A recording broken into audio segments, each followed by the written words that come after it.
Matagal ko nung hinahanap ang kaibigan mo. Alam mo ba kung nasa siya? Magtapat ka sa akin, Tia Marta. Ano ba talagang totoong rason mo kung bakit ayaw mo kay Fernando Jose? Huwag mo nang pahirapan ng tao. Sabihin mo ng totoo na may anak si Soledad.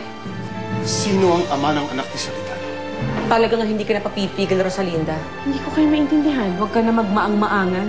Dahil alam kong ikakasal na kay ni Fernando Jose sa linggo. Sandali lang, miss. Pwede makita yung singsing na suot mo. Sige ho. Mukhang buo na nga sa loob mo na ipaglaban ng lalaking yun. Kaya wala akong magagawa kung hindi ipagtapat sa'yo ang totoo. Ano yung totoo? Ako ang tunay mong ina. Itigil ang kasal! Dapat mawala yung babaeng yan sa buhay mo dahil inagaw ka niya sa akin!